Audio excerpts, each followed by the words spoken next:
नमस्कार, मैं पवन सिंह। कभी सोचा है कि एक बहुत बड़े केमिकल प्लांट में जहां हजारों पाइप और वॉल्व एक दूसरे से जुड़े हैं, सब कुछ इतना स्मूथली कैसे चलता है? देखिए, वहां एक छोटी सी चूक एक बहुत बड़ी तबाही का कारण बन सकती है। तो सवाल ये उठता है कि इतनी खतरनाक जगहों पर सेफ्टी को मैनेज कैसे किया जाता है। आज हम उसी ऑपरेशनल शील्ड की बात करेंगे जो इन इंडस्ट्रीज को बड़े खतरों से बचाती है। तो सवाल ये है कि ये जो बड़े बड़े कॉम्प्लेक्स इंडस्ट्रीज हैं, वो इतने सारे खतरों से निपटते कैसे हैं? मतलब वो ऐसा क्या करते हैं कि इतने सारे रिस्क्स के बावजूद जो आखिरी नतीजा हो वो हमेशा एक ही हो, जीरो हार्म, यानी जीरो नुकसान। इसका जवाब एक बहुत ही सिस्टमैटिक तरीके में छुपा है। और उस तरीके की बुनियाद एक बहुत बड़े मिशन पर टिकी है। देखिए, इससे पहले कि हम उस खास टूल की बात करें, यह समझना जरूरी है कि उस टूल को चलाने वाला मकसद क्या है। और वो मकसद है जीरो हार्म का लक्ष्य। अब इस लक्ष्य तक पहुंचने का जो पहला कदम है वो है प्रोसेस हैजर्ड एनालिसिस, जिसे हम शॉर्ट में PHA कहते हैं। और एक बात साफ कर दूं, इसका मकसद सिर्फ कागज पर नियम कानून पूरे करना नहीं है। नहीं, ये तो एक तरह की गहरी छानबीन है जिसका काम है हर छोटे बड़े खतरे को पहचानना, ये पता लगाना कि वो खतरा पैदा क्यों हो सकता है और फिर उसे रोकने के लिए पक्के सेफ्टी मेजर्स रिकमेंड करना। तो फिर सवाल उठता है कि इस बड़े मिशन को पूरा करने के लिए जो एक्सपर्ट्स हैं वो आखिर कौन सा टूल इस्तेमाल करते हैं। चलिए अब मिलते हैं उस पावरफुल शील्ड से जिसका नाम है HAZOP। HAZOP, इसका पूरा नाम है हैजर्ड एंड ऑपरेबिलिटी स्टडी। अगर बिल्कुल आसान भाषा में समझे ना, तो ये एक ऐसी टेक्निक है जो बस एक ही सवाल बार बार पूछती है, क्या गलत हो सकता है। ये किसी भी सिस्टम के डिजाइन को बारीकी से देखती है और हर उस चीज को पकड़ने की कोशिश करती है जो प्लान के हिसाब से नहीं जा सकती, और फिर उसके पीछे की वजह और उसके असर दोनों की गहराई तक जाती है। और ये कोई मामूली टूल नहीं है। इसका इस्तेमाल होता है सबसे हाई रिस्क सेक्टर्स में, जैसे chemical, oil and gas, pharma. और इसे कब यूज किया जाता है? जब भी कोई नया प्लांट डिजाइन हो रहा हो, या किसी पुराने प्रोसेस में कोई बड़ा बदलाव किया जा रहा हो, या फिर किसी हादसे के बाद सेफ्टी को रिव्यू करना हो। मतलब ये एक लगातार चलने वाला प्रोसेस है। एक बात और, HAZOP कोई एक इंसान का काम नहीं है, बिल्कुल नहीं। इसकी असली ताकत है इसकी टीम में, जो मल्टी डिसिप्लिनरी होती है। मतलब इसमें प्रोसेस इंजीनियर्स भी होते हैं जिन्हें थ्योरी की गहरी समझ है, और साथ ही ऑपरेशंस के वो लोग भी होते हैं जो जमीनी हकीकत, मतलब डे टू डे की चैलेंजेस को जानते हैं। जब ये सारे दिमाग एक साथ बैठते हैं ना, तभी जाके हर एंगल से एनालिसिस हो पाता है। तो चलिए अब सीधा एक्शन में उतरते हैं और देखते हैं कि ये टीम असल में काम कैसे करती है।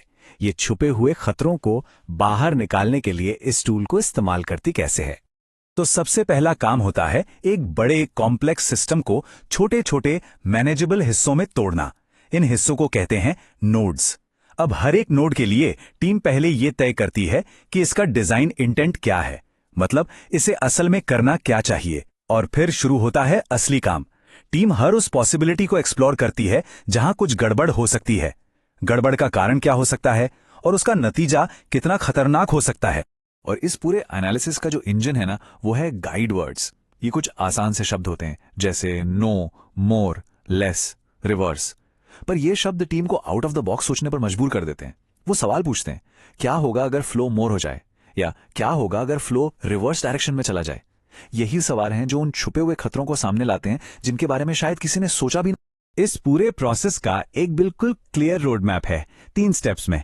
पहला है प्रिपरेशन, यानी तैयारी। इसमें स्कोप तय होता है, सारी जानकारी इकट्ठा की जाती है। दूसरा स्टेप है वर्कशॉप। ये सबसे इंटेंस फेज है जहां टीम बैठकर गाइड वर्ड्स का इस्तेमाल करती है और असली एनालिसिस होता है। और आखिर में जो शायद सबसे जरूरी स्टेप है वो है फॉलो अप। यहां रिकमेंडेशंस को एक्शन में बदला जाता है और ट्रैक किया जाता है कि जो बदलाव सुझाए गए थे वो असल में हुए भी हैं या नहीं। चलिए इसको एक रियल लाइफ एग्जाम्पल से समझते हैं। मान लीजिए हम एक पंप सिस्टम को देख रहे हैं। हमारा पैरामीटर है फ्लो और गाइड वर्ड हम लेते हैं NO। तो डेविएशन क्या बना? नो फ्लो, मतलब पंप में पानी नहीं आ रहा। अब टीम पूछेगी इसका कारण क्या हो सकता है। अच्छा, हो सकता है किसी ऑपरेटर ने गलती से वाल्व बंद कर दिया हो, और इसका नतीजा पंप बिना पानी के चलेगा, ज्यादा गर्म होगा और फेल हो जाएगा। तो सिफारिश क्या होगी?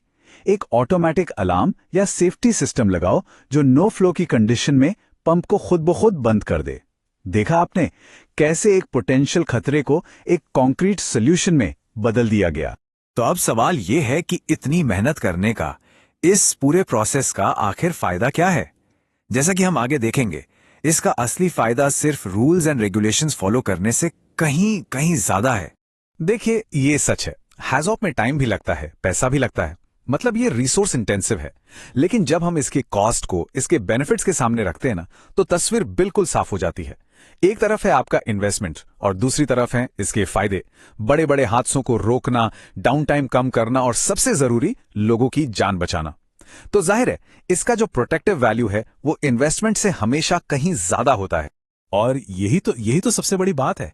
एक अच्छी तरह से किया गया हैजॉप सिर्फ एक चेकबॉक्स एक्सरसाइज नहीं है, सिर्फ कागजी कार्रवाई नहीं है। ये तो रिस्क के खिलाफ एक मजबूत, एक रेजिलिएंट दीवार खड़ी कर देता है। एक ऐसा सिस्टम बनाता है जो अनएक्सपेक्टेड चैलेंजेस को भी झेल सके। तो आखिर में हम ये कह सकते हैं कि हैजॉप रिएक्टिव होने की जगह प्रोएक्टिव होने का तरीका है। ये हादसा होने का इंतजार नहीं करता। इसका मकसद है किसी भी छोटी मोटी गड़बड़ी को एक बड़ी तबाही बनने से पहले ही रोक देना। तो मैं आपको एक सवाल के साथ छोड़ता हूं। सेफ्टी का असली मकसद क्या है? सिर्फ नियमों की किताब को फॉलो करना, या फिर एक ऐसा मजबूत और लचीला सिस्टम बनाना जो किसी भी अनहोनी का सामना करने के लिए तैयार हो? हैजॉप हमें साफ तौर पर दूसरे रास्ते पर ले जाता है। हमारे साथ जुड़ने के लिए शुक्रिया।